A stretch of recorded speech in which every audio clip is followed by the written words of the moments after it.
এই ঠাইখিনিত মই যেতিয়া উপস্থিত হৈছিলোঁ, এগৰাকী অসমীয়া জীয়ৰী হিচাপে মোৰ মন গৌৰৱত উঠলি উঠিছিল। আৰু যদি আপুনিও প্ৰকৃত অসমীয়া, তেন্তে সুখী নোহোৱাৰ কোনো প্ৰশ্নই নাই। মই বটদ্ৰৱাৰ সাংস্কৃতিক প্ৰকল্পৰ কথা ক'ব বিচাৰিছোঁ। জাতিৰ প্ৰাণ প্ৰতিষ্ঠাপক জগতগুৰু শ্ৰীমন্ত শংকৰদেৱ গুৰুজনাৰ এয়া পবিত্ৰ জন্মস্থান বৰদোৱা।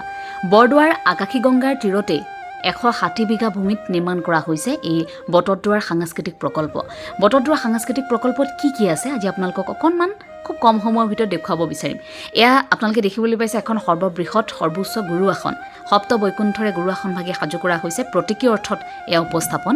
আমহী ঘৰ ভাগিত ভাগৱত প্ৰতিষ্ঠা কৰা হ'ব, সেয়া মুখ্যমন্ত্ৰী মহোদয়ে ইতিমধ্যে উল্লেখ কৰিছে। বটদ্ৰৱা প্ৰকল্পস্থলীত আছে এটা নাটঘৰ, এটা প্ৰেক্ষাগৃহ, এটা দক্ষতা বিকাশ কেন্দ্ৰ আৰু লগতে অতিথিগৃহ, যাত্ৰী নিবাস, জলপান গৃহ আৰু মুকলি মঞ্চ। আৰু প্ৰত্যেকটো প্ৰেক্ষাগৃহই গুৰুজনাৰ আদৰ্শক প্ৰতিফলিত কৰিছে। সেইবাবে কোনোবাটো প্ৰেক্ষাগৃহ খোলৰ আকৃতিত, কোনোবাটো প্ৰেক্ষাগৃহ নৌকা আকৃতিত বা কোনোবাটো প্ৰেক্ষাগৃহ বৃহৎ এযোৰ তালৰ আকৃতিত সাজু কৰা হৈছে। এই প্ৰকল্পস্থলীৰ সোঁফালে দেখিবলৈ পোৱা গৈছে ভগৱান বিষ্ণুৰ 10 অৱতাৰ অৰ্থাৎ 10 অৱতাৰৰ উপস্থাপন। মৎস্য, কুৰ্ম, বৰাহ, নৰসিংহ, বামন, পৰশুৰাম, শ্ৰীৰাম, বলৰাম বা কৃষ্ণ, বুদ্ধ আৰু কল্কি, এই 10 অৱতাৰ প্ৰতীকী অৰ্থত ইয়াত সুন্দৰকৈ দাঙি ধৰিবলৈ চেষ্টা কৰা হৈছে। আনফালে প্ৰকল্পস্থলীৰ বাওঁফালে যদি আপুনি চায়, তেন্তে তাত আপুনি দেখিবলৈ পাব নৱৰসৰ সমাহাৰ। শৃংগাৰ, হাস্য, কৰুণ, ৰুদ্ৰ, বীৰ, ভয়ানক, বিভৎস, অদ্ভুত, শান্ত, এই নৱৰসক প্ৰতীকী অৰ্থত উপস্থাপন কৰিবলৈ চেষ্টা কৰা হৈছে। সোঁফালে 10 অৱতাৰ আৰু বাওঁফালে নৱৰসৰ সমাহাৰ। এই গোটেই বটদ্ৰৱা প্ৰকল্পস্থলীৰ এয়াও যেন এক অন্যতম আকৰ্ষণ। আৰু কেৱল এয়াই নহয়, চিত্ৰশিল্পীসকলে খুব সুন্দৰকৈ প্ৰতিখন দেৱালো অংকন কৰিছে।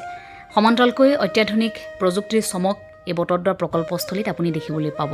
নিশা হোৱাৰ লগে লগে এক অনন্য মাদকতাই বিৰাজ কৰে বটদ্ৰৱা প্ৰকল্পস্থলীত। এটা সময়ত এই ঠাইখিনি কেনেকুৱা আছিল বুলি যদি আপুনি বটদ্ৰৱাৰ স্থানীয় লোকক সোধে, তেওঁলোকে হয়তো আপোনালোকক ক'ব যে কিমান ভয় আৰু শংকাত তেওঁলোকে প্ৰতিটো দিন পাৰ কৰিবলগীয়া হৈছিল।